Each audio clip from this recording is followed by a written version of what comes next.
Hello friends, स्वागत है आप सभी का देव एकेडमी पर। इस वीडियो पर जो हम लोग डिस्कस करेंगे, जो सबसे बड़ा इशू जो आपका केवीएस या एनबीएस या सेंट्रल का जो भी आपका वैकेंसी आ रहा है, उसके अंदर जो सबसे बड़ा प्रॉब्लम है जो है सब्जेक्ट कॉम्बिनेशन को लेकर। सब्जेक्ट कॉम्बिनेशन नहीं होने के कारण लाखों बच्चे जो है फॉर्म को भर नहीं पाते हैं।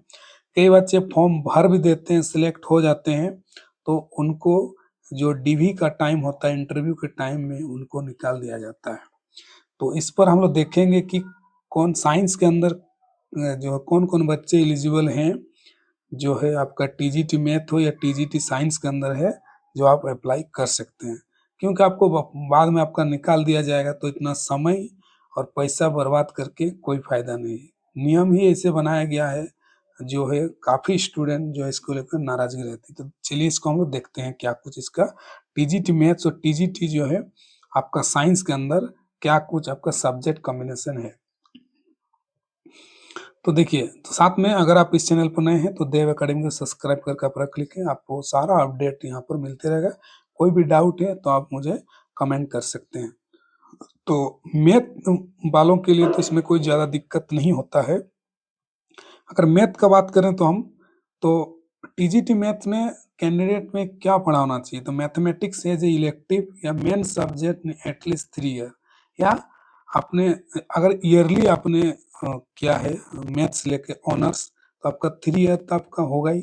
साथ में 6 सेमेस्टर इन ग्रेजुएशन, तो आप या तो आपने सेमेस्टर वाइज किया है तो आपका 3 साल के अंदर 6 सेमेस्टर आपका होगा, या इंटीग्रेटेड कोर्स ये आपका है। साथ में आपका फिजिक्स एटलीस्ट 1 ईयर 2 सेमेस्टर, तो फिजिक्स भी आपका कम से 1 साल आपका पढ़ा होना चाहिए, साथ में मैथ के साथ फिजिक्स। फिर 1 out of chemistry, electronics, computer science, statics at least 1 year, तो साथ में आपका जो है केमिस्ट्री, इलेक्ट्रॉनिक्स या कंप्यूटर साइंस आपका होना चाहिए। तो ये इनका मैथ का जो है यहाँ पर इन्होंने दिया हुआ है। ऑनर्स आपका रहेगा, साथ में आपने फिजिक्स भी पढ़ा है 1 साल तक, ये नॉर्मल है, फिजिक्स 1 से या 2 साल रहता है। उसके बाद आपका केमिस्ट्री भी सब्सिडरी पेपर के अंदर रहता है, या कंप्यूटर साइंस रहता है, तो इसमें कोई दिक्कत वाला नहीं है। अगर आपने सेमेस्टर वाइज किया है तो भी इस पर दिक्कत नहीं वाला नहीं है। यहाँ पर मेन दिक्कत देखिए, लास्ट पॉइंट यहाँ पर जो इन्होंने मेंशन किया है, वही जो है सबसे ज्यादा प्रॉब्लम क्रिएट करता है स्टूडेंट को। यहाँ पर लिखा देखिए, candidate with BSc honours in physics और chemistry are not eligible for the post of TGT math. तो जो कैंडिडेट फिजिक्स से ग्रेजुएशन किए हैं या केमिस्ट्री से ग्रेजुएशन किए हैं, तो they are not eligible for the TGT post. तो वे लोग टीजीटी पोस्ट के लिए एलिजिबल नहीं है। ये आपका केवीएस, एनवीएस और ईएमआरएस का ये रूल उन्होंने बनाया हुआ है। तो देखिए ये मैथ्स का है, तो चलिए मैथ में साइंस नहीं आता है, जो इसको मान लेते हैं। अगर आप टीजीटी अगर साइंस की वो बात करते हैं, टीजीटी साइंस में इनका रूल ये बनाया हुआ है कि the candidate should have study biology, life science, botany, geology as honours main subject in at least 3 year, 6 semester in the graduation, 4 year integrated degree following the combination subject आपका ये होना चाहिए, लास्ट में दिया है।